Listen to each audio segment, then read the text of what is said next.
Okay, so welcome to the webinar on yoga and wellness interventions for the type 2 diabetes. This is offered by the Restore. It's an organic store located in Chennai. We have two speakers with us today. Radhika, can you just wave your hand? Radhika, she's the she's the co-founder of the Restore Organic Store, which is a non-profit organization. And she's also a practicing yoga therapist, trained from Yogavahini in the tradition of Sri Krishnamacharya. And now I want to introduce you to the Sandhya Manian. She is a wonderful nutritionist. She combines the modern nutrition values with the traditional wisdom of India. So she offers diet regimes and all for the students. So today we are going to offer this, how do we control and how do we prevent type 2 diabetes and its related symptoms with the help of yoga and using the diet changes and lifestyle changes. So for it's a free webinar of an hour. We are going to start this session with a small short practice, yoga practice by Radhika. And then Sandhya will take over to talk about diet and lifestyle suggestions and changes.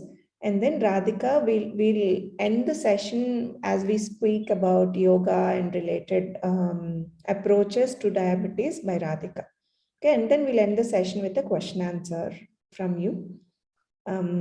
So I'll hand over to Radhika, and if I request each of you to switch on your videos, please, so that we can see you. And also, as Radhika is going to guide you with the yoga practice, it would be nice to, have you on videos. Thank you. Radhika, you can take over now. But it will reduce the bandwidth, no matter if you put us on video. If everybody starts the video, it will reduce the bandwidth and there may be disturbance. If you're on your side, it's not working out for you, you turn it off. Okay. No problem. Thank you. Namaste, everybody. So we'll start with a small yoga practice.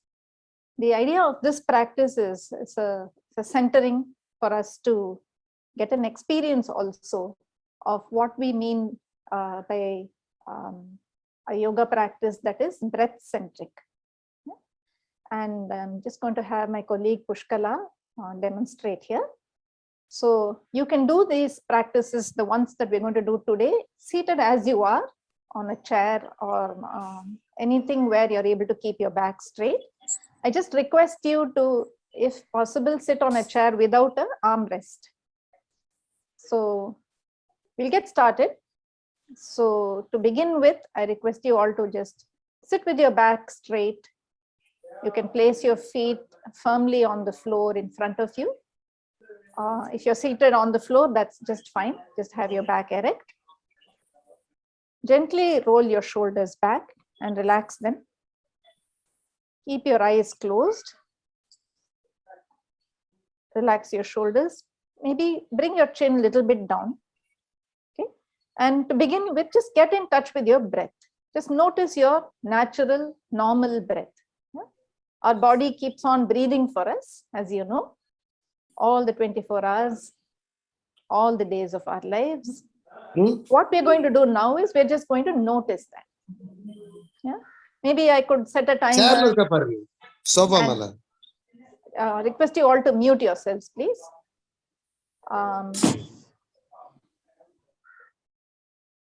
So what I'll do is I'll just wait for about 30 seconds or so. And I want you all, I will notice the timer. What you do is you just count your natural breaths. So maybe observe it either at the tip of your nostrils or in your chest. And see how many inhale, exhale you do. Yeah. So each breath you inhale once and then you exhale once. So just count those for about 30 seconds.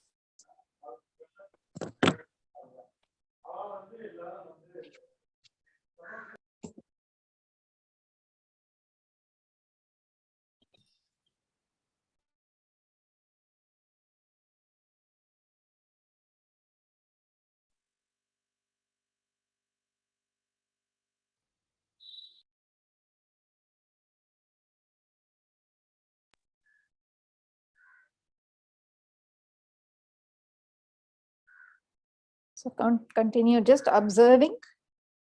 Feel the inhalations as they come in. Watch that.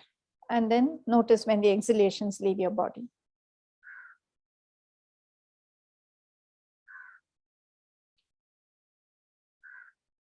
Okay, so now that you've tracked that for a few seconds, what we'll do from now is start doing some conscious breathing. So you will see that the exhalations, the inhalations are coming in. Just invite them in. And as you start exhaling, consciously draw your lower abdomen in and exhale a little slower. Complete the exhalation. Let the breathing out happen fully. Pause a little for maybe 1 second. And then invite the next breath in. Let it come naturally without much of effort.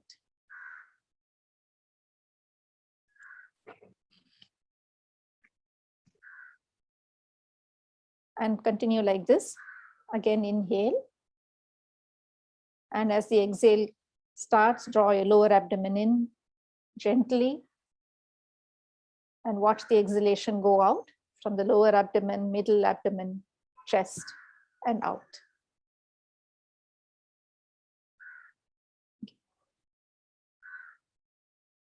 Now from the next breath, what you do is you inhale as you are doing. And as a form of exhalation, we are going to chant a simple word, Ma. Okay, you're all muted, so we can't hear you. So go ahead and chant loudly. Okay.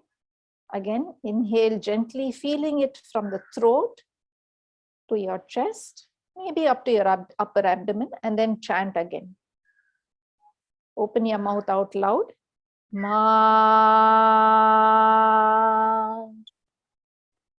Okay. Invite you to do maybe 2 more like this, chanting Ma loudly.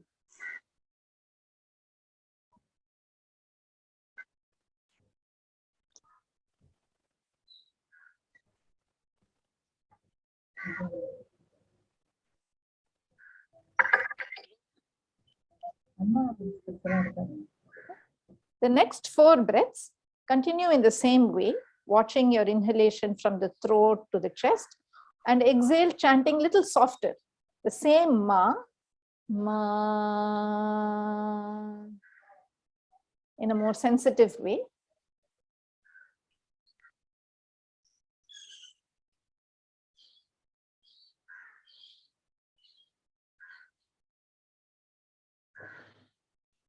And try to chant that word Ma fairly long and smooth, but with enough time, enough breath to pause nicely for 2 seconds and then continue. And do 2 more of the same type.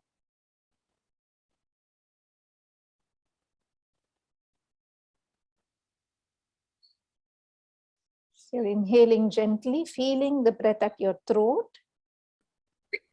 and then you're exhaling, chanting a soft Ma. And pausing after you chant.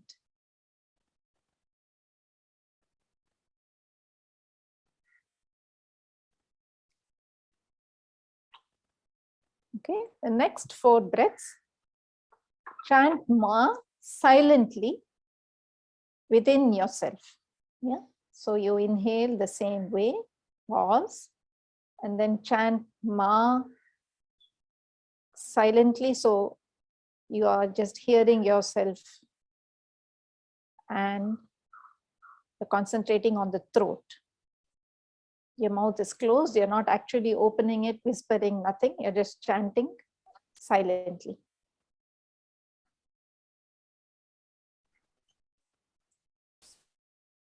So with a closed mouth, feeling both the inhalation and exhalation at the throat. 3 more breaths like that.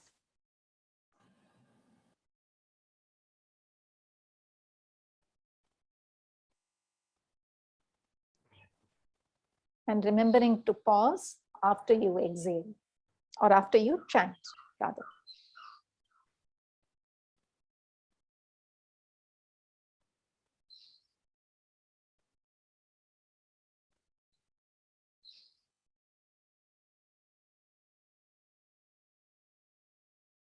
Okay. Now you finish with this round.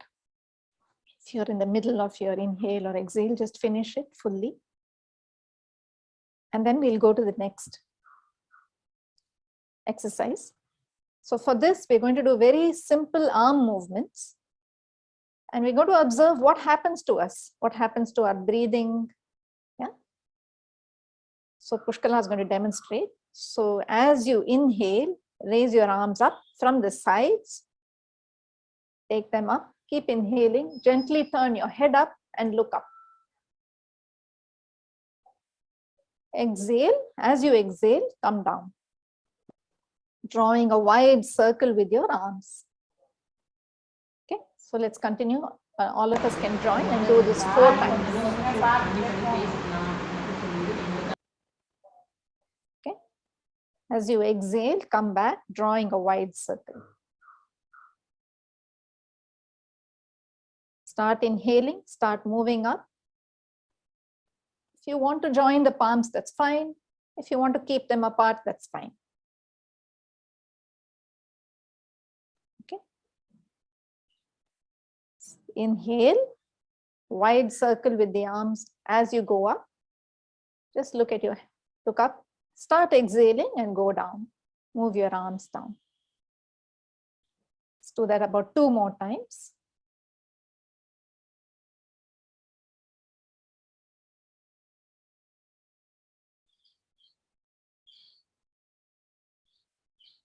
It'd be nice to see more of you, what you're doing your yoga.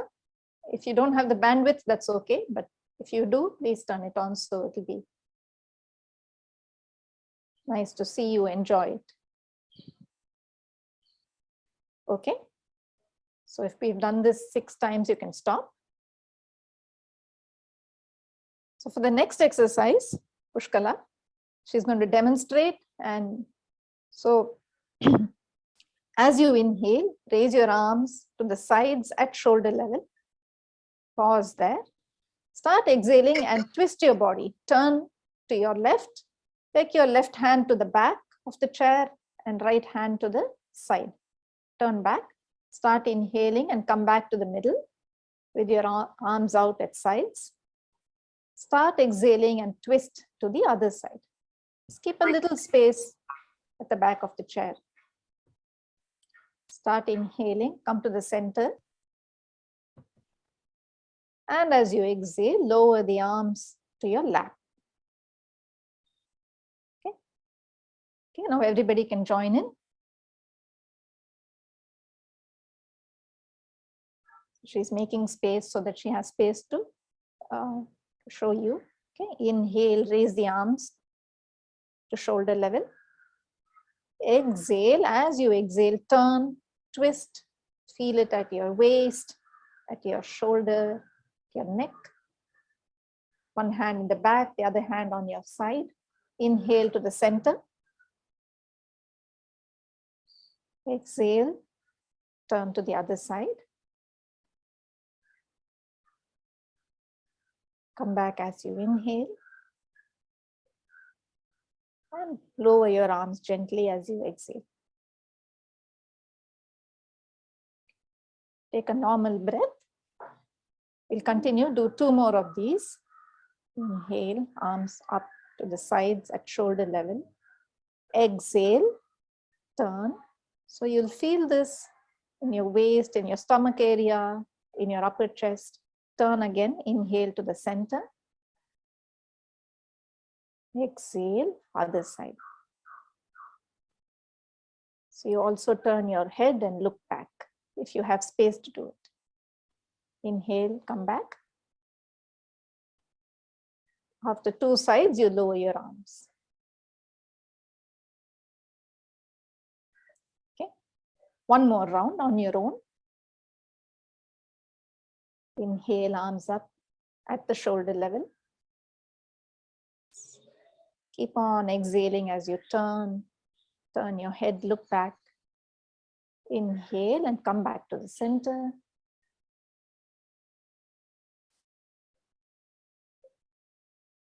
If you wish to stand and do this, that's also fine. You'll have more space to move. Start exhaling, start moving down.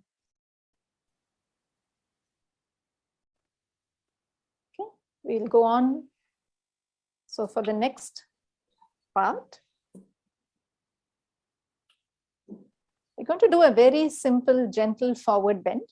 So if you can sit towards the front of your chair with your legs a little bit stretched out in front. Yeah. As you sit there, keep your back erect. And as before, shoulders relaxed. Yeah. Just gently inhale, feeling the inhalation filling up your chest. Be there. Start exhaling and slide your hands down your legs and gently bend forward from the hip. Fully exhale there. Now inhale and straighten up. As you inhale, come back to the straight seated posture. Again, next exhale, go down. So slow exhalations, bending forward all the way as much as you can. Inhale as you come up. Finish the inhale, pause, next exhale, go down.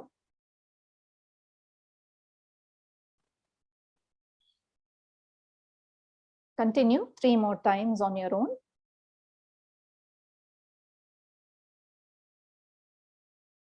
So each exhalation, breathe out, bend down from the hip. Each inhalation, come up, sliding your hands up, straightening your body, relaxing your shoulders. Exhale, go back.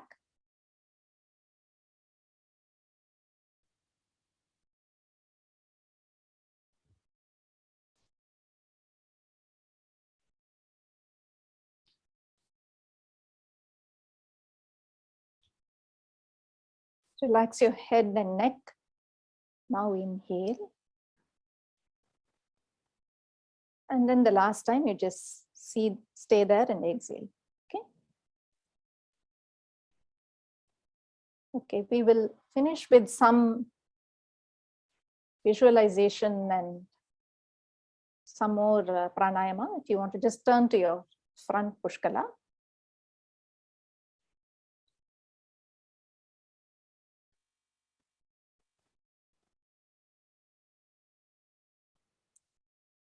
Okay, so be seated as you are. We're going to have some little bit of movement here.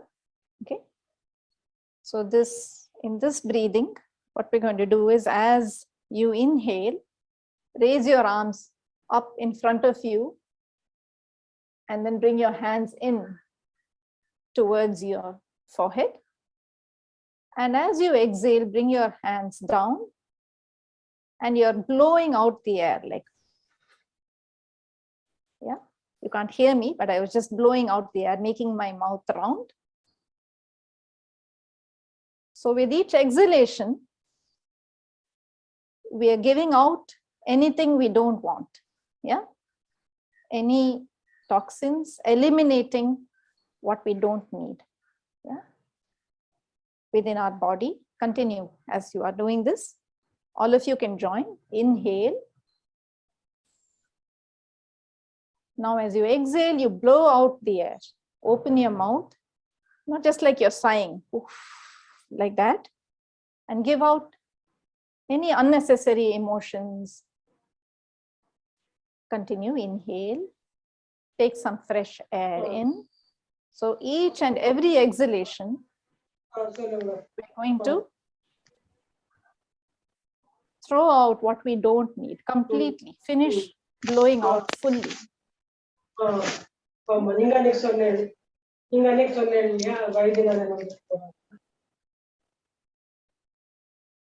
Okay, so any toxins, any aches and pains, any stresses in the body, in the mind, we're just letting it all out. Okay, fully blow out the air.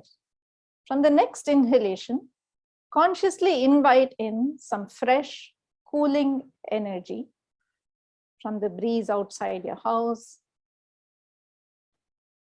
And then do the same thing, getting rid of what you don't want in your system. So the fresh energy comes in as you inhale, and what you don't want is eliminated as you exhale. And do this 4 more times on your own.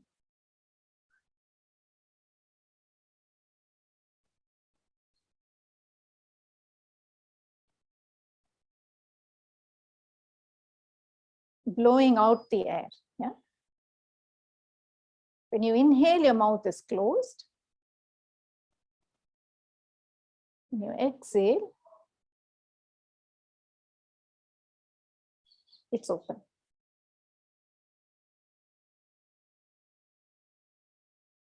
You can finish with this round.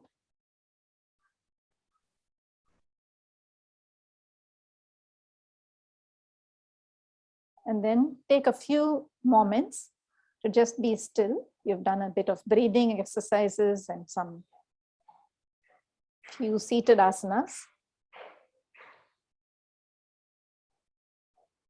Take a few moments of quiet sitting. And whenever you're ready, you can open your eyes.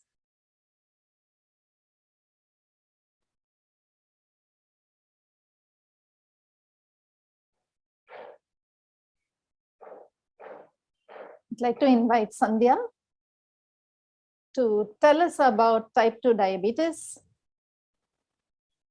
and invite all of you to watch your screens. We do have a PowerPoint for you. Yeah. Thank you, Radhika and Pushkala, for a nice grounding session. I enjoyed the practice. So can we start the session? Just slide 1, please. Next slide, please. So basically, it's to define diabetes. We all know that we generally call it sugar, high sugar, blood sugar, and diabetes, but the actual problem that most of the population faces today is type 2 diabetes, which is something that happens in the adulthood. Earlier, when I studied nutrition and dietetics, we used to describe as diabetes that comes after 45, 50. But nowadays, even from adolescent stage, type 2 diabetes happens, and it is a metabolic condition. Basically, food is the carbohydrate or the sugars that we speak of. It's broken down into sugars and finally into a smallest molecule called glucose. So this glucose, when it doesn't reach your cells, which needs the energy, that's when it's high on the blood sugar. That is the basic thing that happens.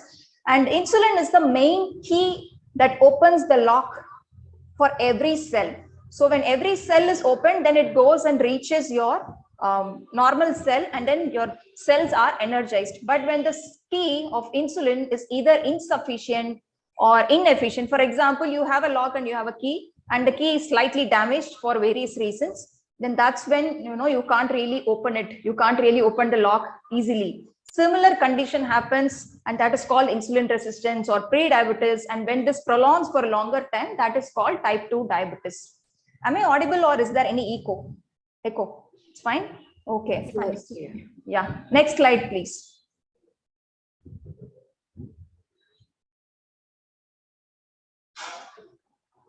Yeah. So symptoms, most of you would be aware of it. So basically, there will be excess urination or excess thirst, both together, and sudden loss of weight. And something that is not really spoken out or not really noticed is erectile dysfunction in men. And generally, there is increased hunger because the cells doesn't get the energy. So the cells keep signaling the brain that it is not energized.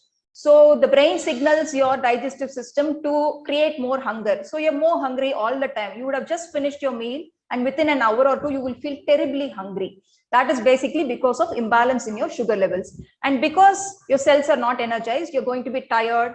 Because you're tired, you will be irritated, angry, or you have a tendency to cry. Depending on what stage of life, what personality you are, you can have this symptoms.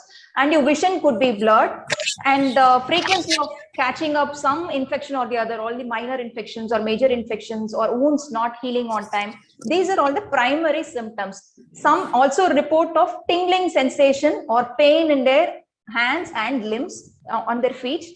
And something that is very remarkable is a discoloration around your neck and face, or on your forehead. This is called acanthosis. This is very common when you have insulin resistance or type 2, early onset of type 2 diabetes. You can always see this.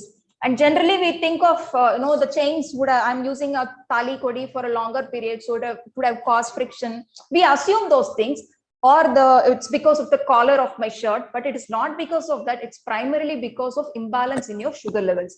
And you also have a tendency to crave for something sweet after. Radhika.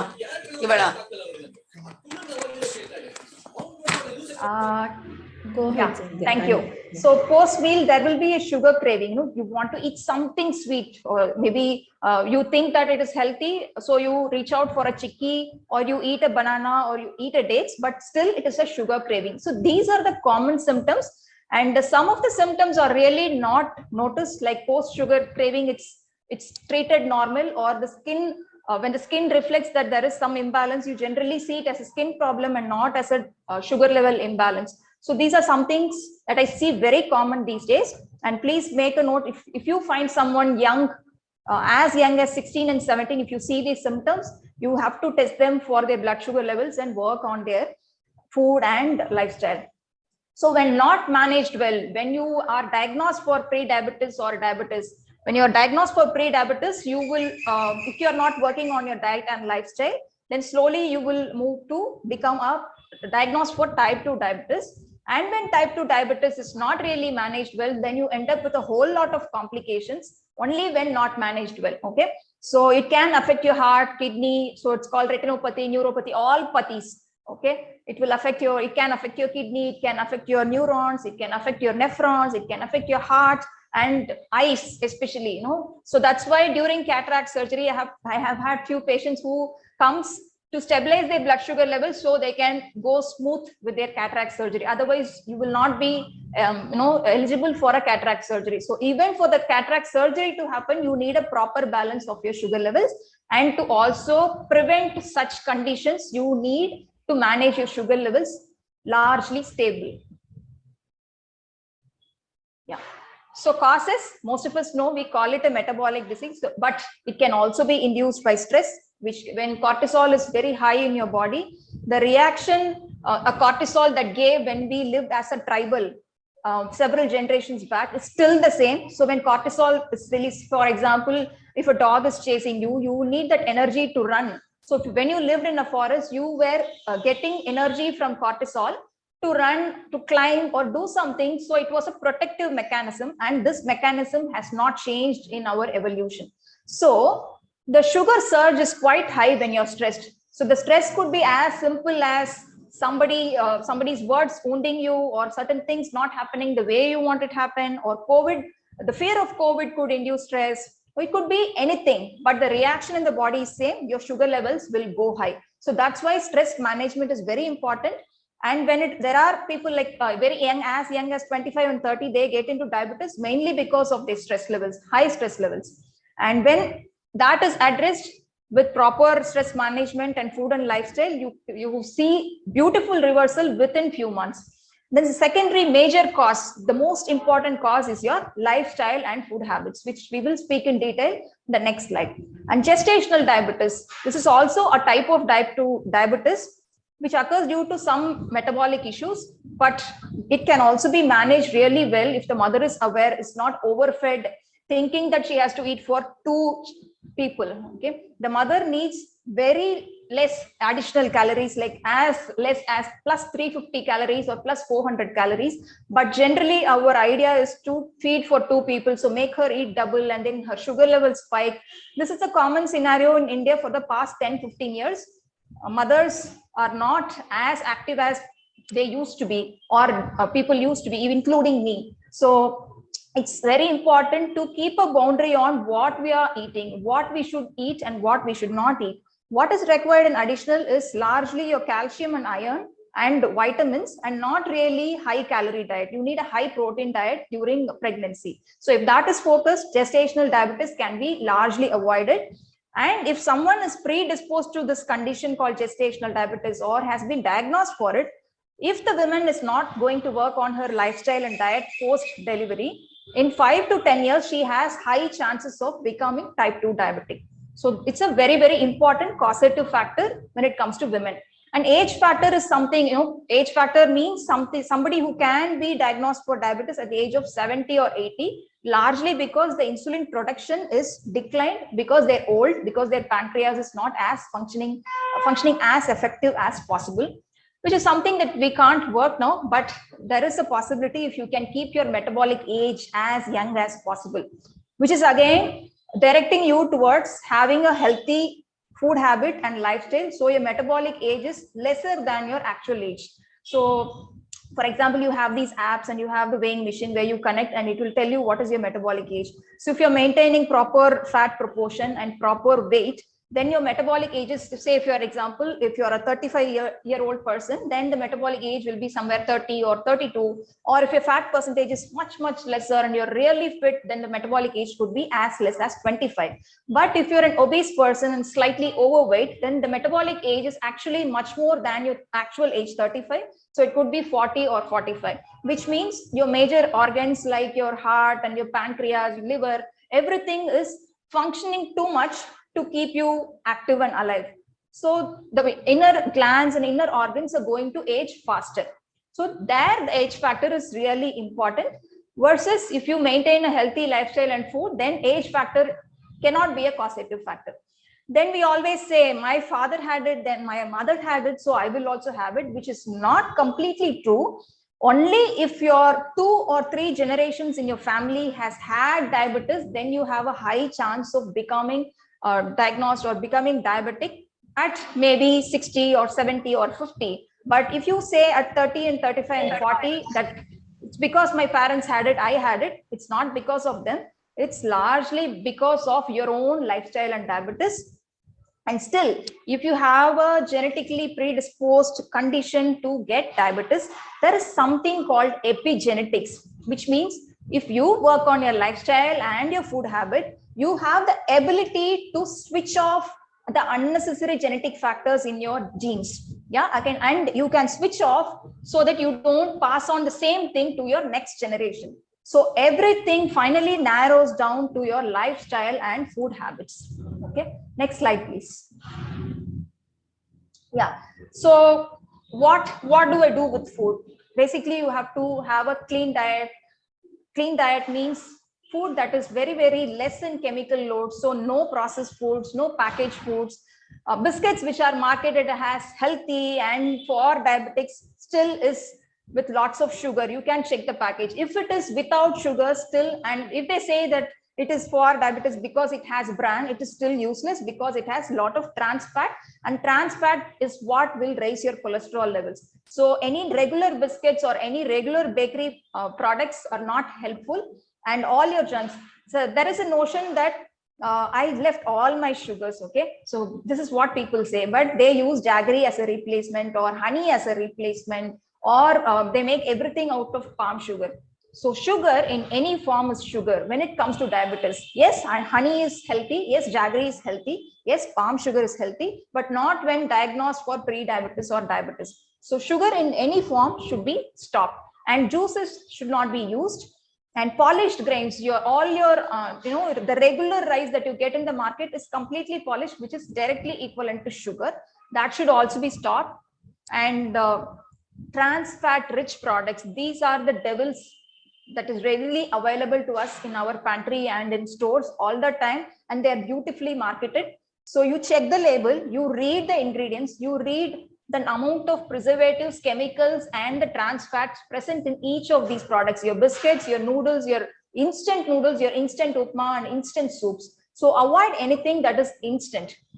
And what to eat? So increase your protein from natural sources, which is basically your dals, lot of dals, and you can include, if you like tofu, you can take tofu. If you like tempeh, then you can take tempeh. These are for vegetarians.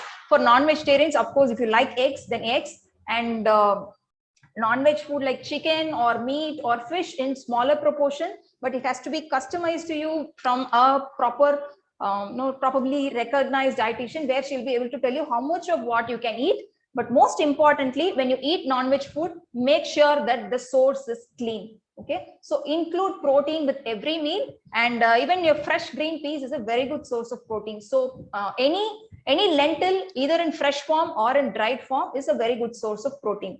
And reduce or cut simple carbohydrates. So what is the simple carbohydrate? Basically your polished rice, all your polished grains. So you eat idli and dosa in the morning, which is out of polished grains. Then you eat a meal in the lunch, which is a polished grain. And then if you're going to eat rava upma or semia upma for dinner, that's also a polished grain. So if all three meals are going to be loaded with something equivalent to sugar, because it doesn't have the bran, it is going to spike your sugar levels irrespective of how much you eat.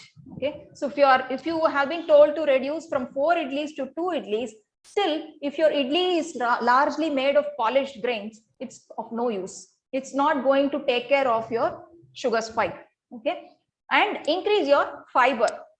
So how to increase fiber? Fruits are definitely not a great choice for fiber intake when it comes to diabetes. 1 or 2 fruits are allowed. In some cases, no fruits are allowed, depending on where you are and in what stage of life you are, how much of imbalance is present in your system.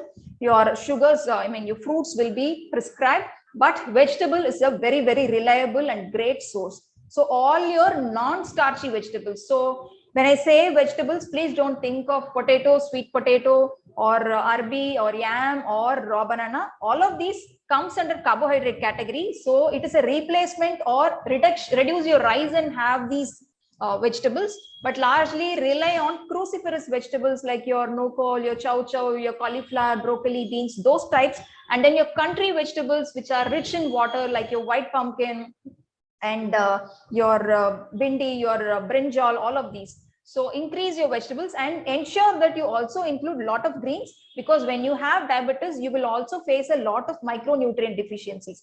Sometimes even chromium deficiency could cause that sugar craving, and when you go on and on with sugar craving, you could end up with pre-diabetes or diabetes. So address your micronutrient deficiencies by including a variety of dals, a variety of fiber-rich vegetables, and a variety of grains that gives you carbohydrates, but from complex source, like your millets, mainly the little millet types, all those tiny things, and then maybe ragi and bajra in lesser frequency, once or twice in a week, and all those traditional rice which comes with the bran intact, or at least semi-polished rice if it is not completely unpolished versions. Okay, and also include good fats.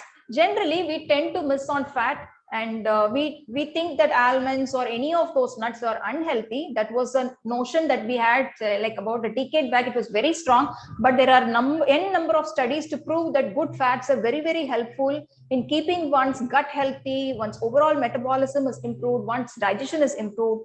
The fat that we should avoid is taking fried foods. Yeah, you can always include fat in your cooking in the form of seasoning. So all tadka is good, and then include fatty, your dals has some amount of fat, so you can include that, and you can include fatty fruits like avocado, and then you can include a lot of nuts like peanuts.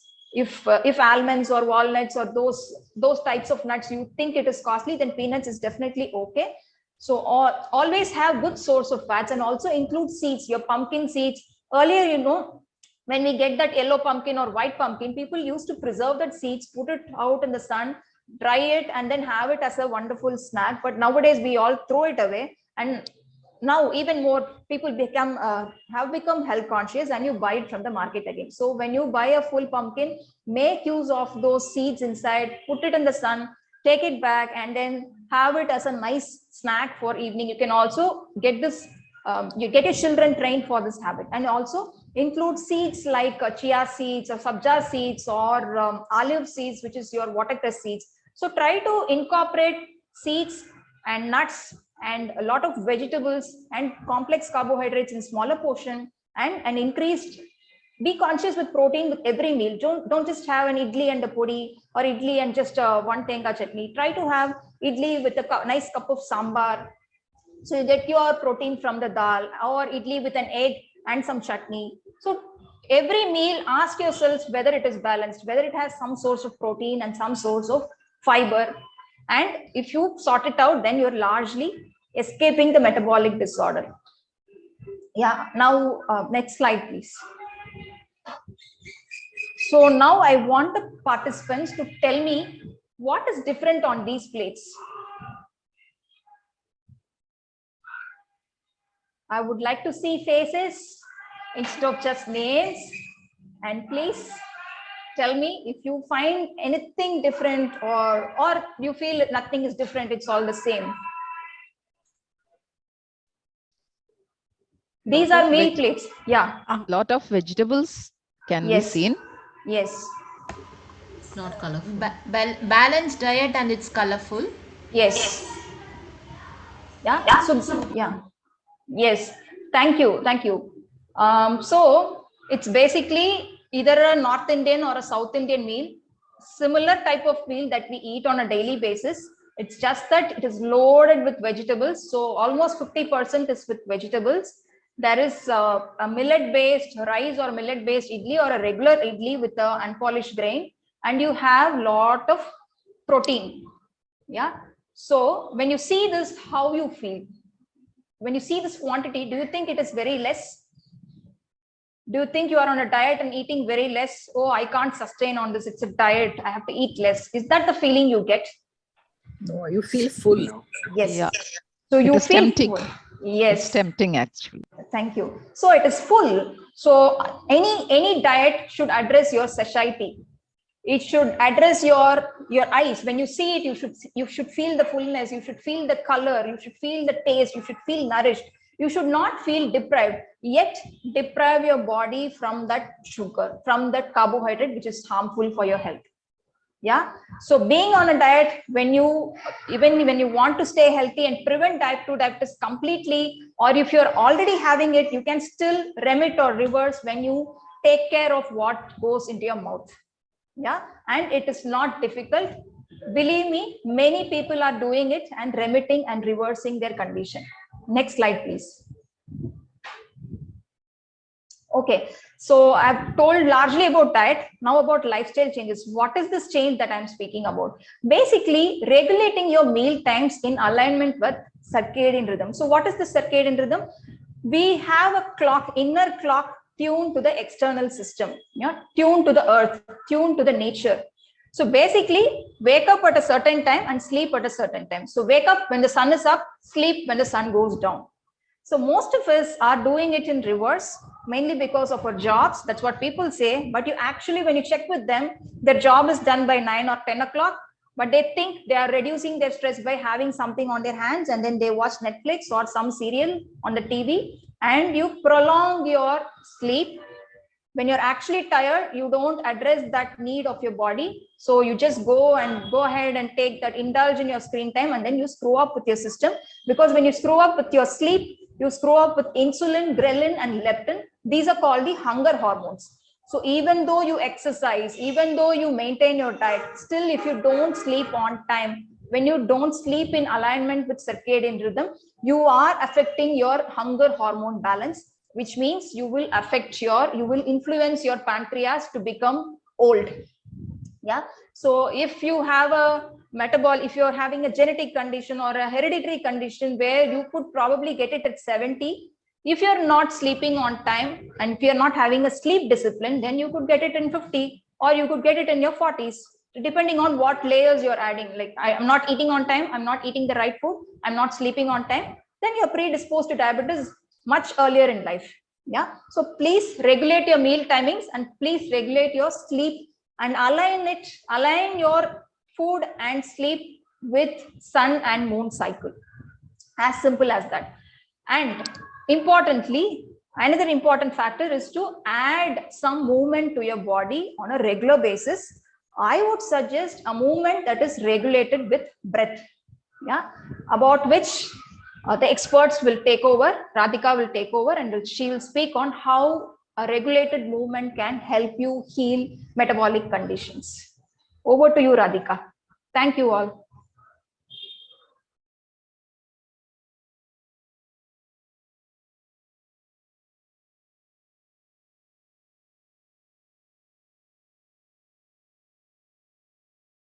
Thank you, Sandhya. Just going to talk a little bit about this. Can everybody see the screen, and am I audible? Yeah. So yes. I'm now going to speak a little bit about what we very commonly see, in when people are diagnosed with something like diabetes, and a scenario that I come across often.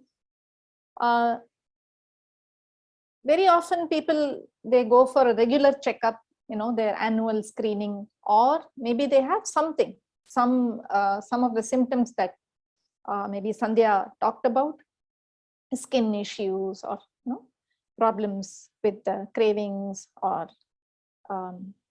the wounds don't heal fast, things like that. And then they're diagnosed. Some are they found even when they're young that they have either diabetes or pre-diabetes. After that, of course, a battery of tests would follow.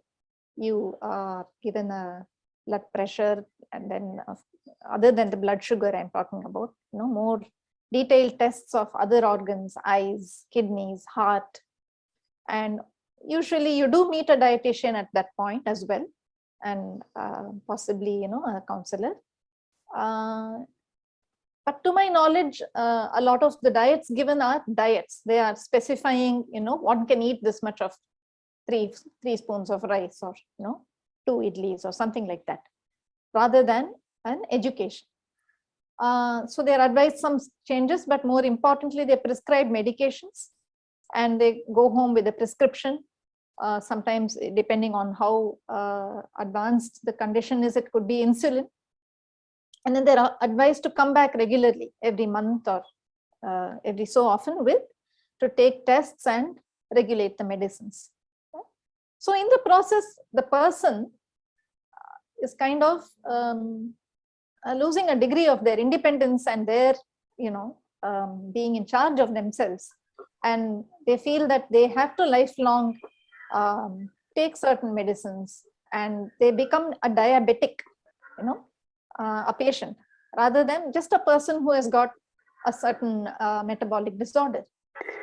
And we become dependent on these tests and medications. So we think that is the major part of the recovery. And though the words like lifestyle and diet are mentioned, we don't have some coaching, some self-empowerment, some ability to see in what way, what changes are affecting me. So without all of this, we kind of become patients. And there is an alternative to this, which if we can say, okay, now what is happening to me? It must have some deeper and deeper. Usually everything will have an immediate cause, but it will also have a deeper cause. And our ability to respond, or even to observe, to connect with the deeper layers of ourselves, and to see why did I get some particular condition, or why am I feeling like how I'm feeling today. So first and foremost, I'm not a label, right? So let's not call anybody as he is a diabetic or she is, or I've heard very sadly even small children being referred to as she's a PCOD child. Very, very unfortunate. We can take something into our hands, and we can say, as this particular physiological or emotional situation is, whatever it is I'm dealing with, can I look ahead and say, no, I can avoid the further ramifications of this. So in the Yoga Sutra, there is a very famous sutra, which is in Sanskrit, Heyam Dukkham Anagatam. Dukkha, as many of you will know, is any kind of sorrow, anything that is limiting us, constricting us. And how can we, look into ourselves as well as look at, our physical and emotional sides, and avoid the onset of future dukkhams. So in the process of doing yoga, of practicing, of having a practice of performing certain asanas, certain exercises, as well as certain breathing practices, meditative practices, I reduce stress. When my stress is reduced, when I'm able to breathe well, when my breath flows, my physiology also improves. So in this approach, how do we go forward? So with a regular practice of yoga, here are some of the benefits that many practitioners, many students of yoga, not necessarily yogis or people who do perfect postures which we can put on the internet, but just people, normal people like you and me, who are able to sit and do an asana, pranayama, meditative practice, some chanting, possibly, every day, regularly. The benefits are so many at so many levels, at the physical level, at the physiological level, at the mental, emotional level. At a basic level, we can reduce our weight, we can manage our weight. Physiologically, when we work with the breath, that is each and every movement we do, we say, like we did today, we said, inhale and raise your arms. You might have, some of you may have experienced that when you inhaled and raised your arms, you were able to raise your arms better because of the breathing. And because you were raising your arms and doing this movement, your breathing was also improved. So they both go hand in hand. And similarly, when we exhale and do any kind of a closing movement, a bending movement, or a twisting movement, these two things actually have what shall I say? They go hand in hand, and each one feeds off the other. So the movement done along with the breath takes our improves our respiration and our cellular respiration. So cellular respiration is each and every cell in the body receives oxygenated blood, and along with that receives a lot of things that that particular cell requires for its functioning. With each time, the cell also releases toxins, things that it doesn't need, and deoxygenated blood goes back into the bloodstream, goes back through the lungs, and then we breathe it out. So we eliminate toxins or remove what we don't need from our body, not only through the bowel movements, not only through the sweat, but a large part of our elimination of toxins happens through our breath, believe it or not. So the metabolism, the way our body takes in the food and uses it, converts it into good energy for our activities, all of this. So practically every, at the every system of our body benefits due to a regular yoga practice. And most importantly, as Sandhya was speaking about the need for good sleep during the right time, that is also another benefit of a yoga practice. And as we continue with these benefits, we'll find that we are not addressing our bodies only as, or ourselves only as at physical or physiological levels, or diabetes as only a matter of blood sugar or insulin or mechanical aspects like that. But as you know, when we are told that we are not allowed to eat certain things, you're having a condition due to which you have so many other side effects of the condition and of the medication, right? You cannot lead a kind of normal life which everybody else is leading. It can make us quite emotionally upset. It can lead to fear about the further repercussions of the complications that may arise, which do inevitably arise in many cases, whom we have seen in our previous generations or relatives or friends. We all living with quite a lot of stress due to the job, due to our personal health, due to family stress. So as we practice our yoga, we do have the ability to calm the mind very greatly, to be able to observe ourselves and our emotions, and to see from where they are coming and to deal with it. And to say, okay, I see that when I eat this, this happens to me. Yeah. Or I see that when I think about further how my diabetes is going to progress, I get anxious. And then I know what kind of a breathing practice I can do in order to bring that down.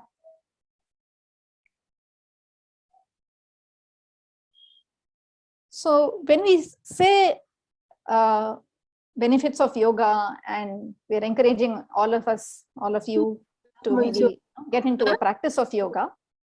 How do you get started? Yeah, so what do we mean? Because all of us see on the internet and especially on Instagram, pictures of perfect looking people doing perfect looking postures. Is that yoga? Or is it that on TV or on YouTube, there are so many recommendations, do n number of Surya Namaskarams in this number of minutes and nothing else you need to do. Is that yoga? Or do we see that it is also very intimidating? Frankly, for me, it is intimidating because the postures look impossible to do. And I'm not, the most flexible person. How do I do this? How do I get the benefits of yoga when it is presented as something for which one needs a perfect body, or one has to get into such impossible contortions? Or is it a standard set of practices? Because very often a standard set of practices, which could be, do Kapalabhati followed by certain pranayama technique, or something like this, which is given almost without exception to everybody regardless of their age group or their gender or their age and stage of life, nothing. So which of these is the yoga I should be following? And if not, why should I not watch a YouTube channel, and repeat what I'm seeing on that? In the yoga practices that I teach in, the tradition in which I teach, we include a number of practices into our regular practice. This is something which is to be done every day, if not every day, at least most days of the week, including asana along with the breathing, pranayama, specifically as per our age and stage of life and our situation. Perhaps some meditative practices which really help us to still the mind and go inward. Perhaps some chanting, depending on our interest and our what suits us.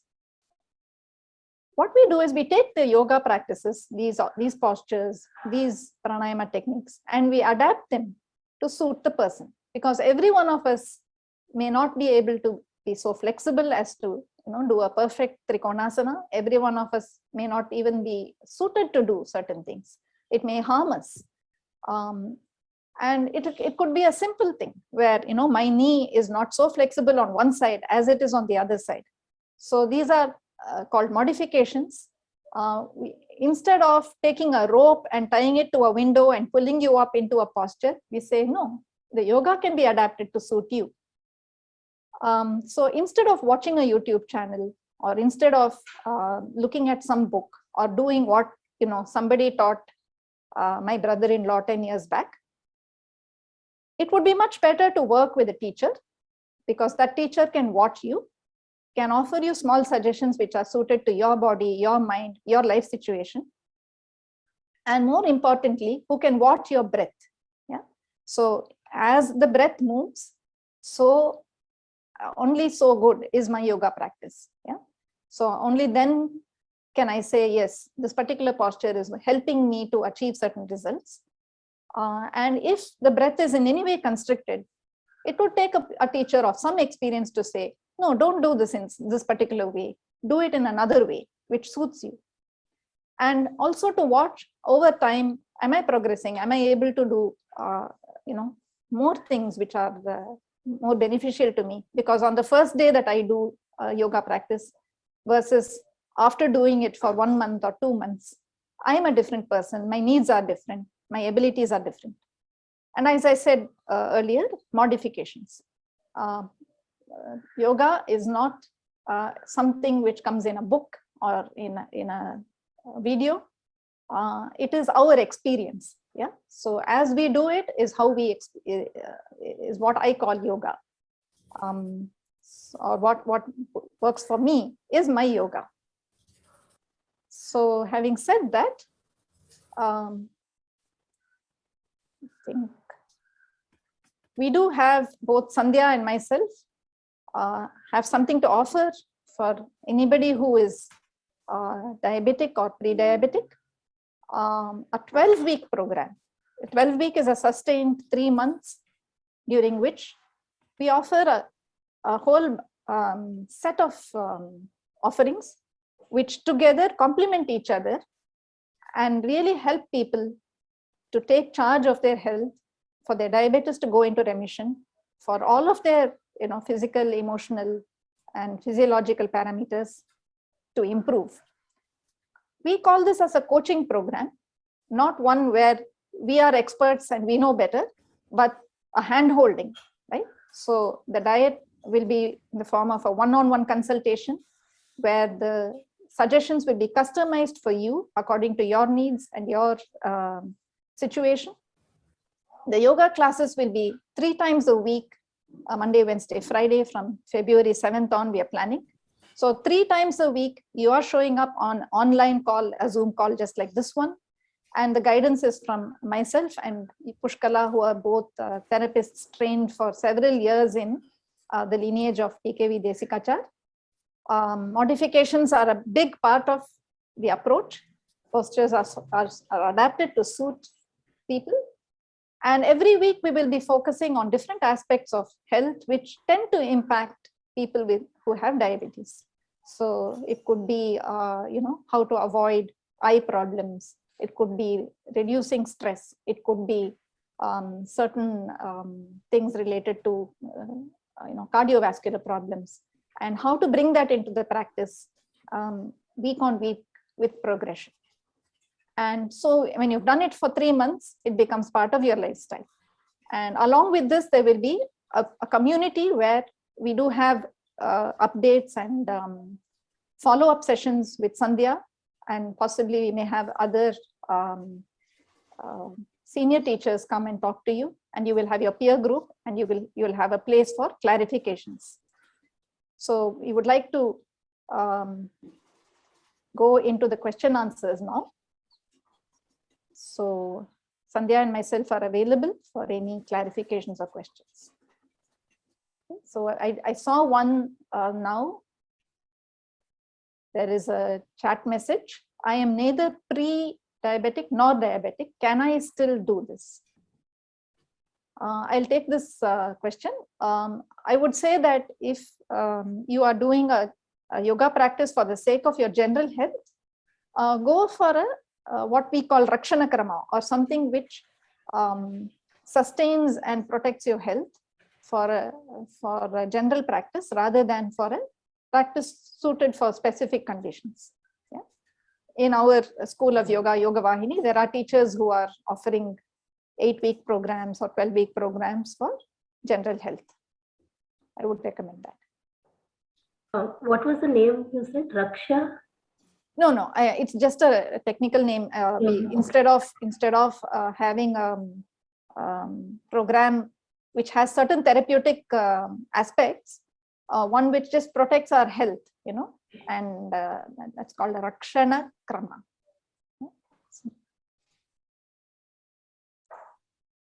How about handling thyroid, hypothyroid plus diabetes?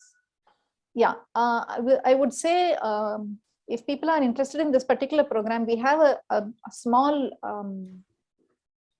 online registration form in which we collect their general health parameters.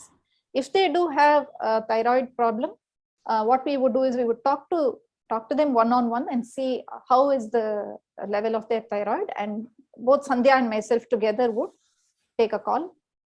If people have more complications, we might tell them to come to us one-on-one, but we would probably, if it's just hypothyroid in addition, we would include the person. Sandhya, any comments? Yeah, generally type 2 diabetes with thyroid or type 2 diabetes with PCOS is a very common scenario. So if it is in a very reasonable, largely where the diabetes therapy program can handle it, then we will definitely take you in. But if it is too much to do with your thyroid dysfunction, then it might require a different set of practice. And we can have an individual consultation for diet and for your yoga therapy. But it depends on where you are currently. So you can send your reports, you can fill up the registration form, and then we'll see the reports and then we'll get back to you on that. Yeah, somebody is asked about the fee structure. The fees for the 3-month, 12-week program, including all of these offerings, no? The one-on-one diet, the follow-ups, and 12 weeks of yoga is 13,300. If you go to this particular website, fb.me yoga for type 2, we'll have a little more info there, or you can contact us. You have our info now. There is one important question. I would like to answer that. Yes. Does this program lead to not taking tablets after a stage of meticulous practice suggested by you? It depends on where you are with respect to your diagnosis with diabetes and the level of blood sugars. Yeah. So if you have been diagnosed for pre-diabetic conditions, then yes, you can reverse as quickly as possible, say in 6 months. So if you are into diabetes, diagnosed with type 2 diabetes for about a year or two, still you have chances of remission, but you have to be meticulous with your asana practice and your other lifestyle practice that I'll be suggesting and the dietary changes. If you continue to be consistent with all the practices suggested, then you have higher chances of remission. And reversal also is possible when you continue to do it for 1 year and make sure that your HbA1c is not beyond 6.5. And if you have been diagnosed with diabetes for over 10 years, you've been taking medications for longer span, still I would suggest such changes in your lifestyle and diet, mainly because you will not harm your system further with all the complications. You will be able to stabilize your blood sugar levels. You will prevent unnecessary spikes in your blood sugar levels, thereby largely reduce your medications. So that is the possibility we are already seeing in people. So that's why we thought we'll come up with a program where people actually don't know that it is possible. Yeah. So that's why this program, and you can give it a try. But if you're asking me a guarantee, it really depends on what you are going to do. But I can say from my research and my experience and from the yoga therapist experience that there is a larger possibility in reduction of your medicines. I'll read a question from Pushkala. She says, my husband is having vertigo. He's 73 and thin, healthy body and very active. Can he be helped through yoga? He doesn't have sugar or BP. Yes, ma'am. Please do ask him to contact me. Well, there is an email, or you can just contact us through this particular FB page.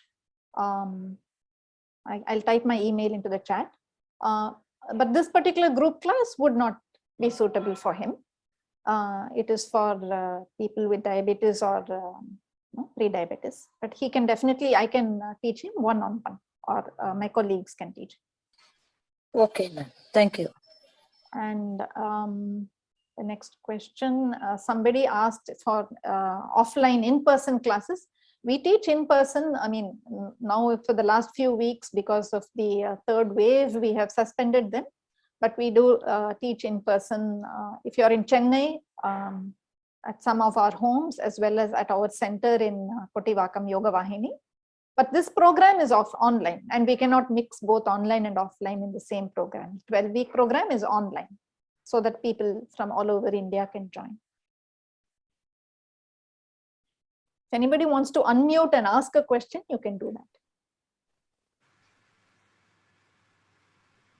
Microphone is muted. Yeah, you can unmute and ask. Is there a possibility to reverse cataract through yoga and nutrition? Thank you. I don't think one can reverse cataract, but I think one can slow down the progression of cataract through eye exercises. But I don't know about the nutrition aspect. Yeah, cataract is, if it is because of diabetes, type 2 diabetes, then controlling it will prevent further damage. But the damage which has already been caused because of high sugar levels or various other reasons, it cannot be reversed. It's not a metabolic disorder to be handled with lifestyle changes or diet. Thank you. Yeah. Pushkala has put the registration form and details on the chat. If anybody wants to just copy paste that into their own notepad, you can do that.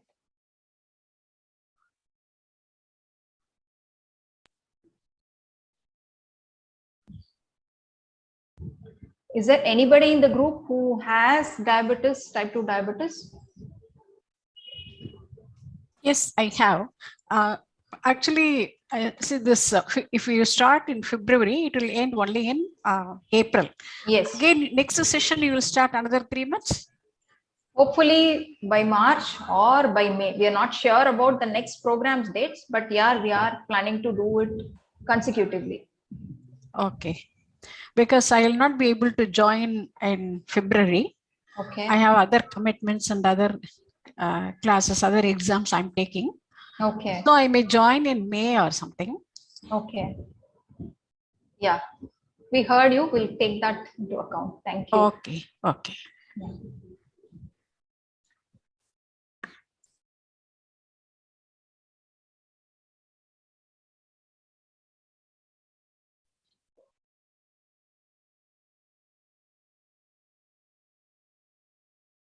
So if anybody would like to contact us or have your friends and relatives contact us for this program or for your other needs, the information is on the chat.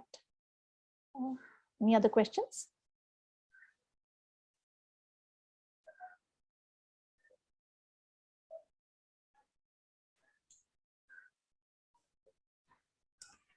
The program was really nice, and thank you very much, Sandhya and Radhika. So really, I mean, I haven't attended so far. Either they talk about diabetes, how to reverse it, but nutritionists will say something else. But together, you have done a wonderful job. Thank you very much for that. Thank you. Thank you so much. Thank you all for attending, and shall we wind up? Yes.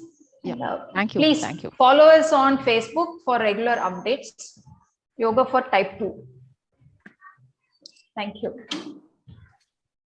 Thank you. Bye-bye. Thank you, ma'am. Thank you. Thank you. Thank you. Bye. Thank you. Thank you, ma'am. Thank you. Thank you so much. Very informative. Thank you very much. Thank you. Bye.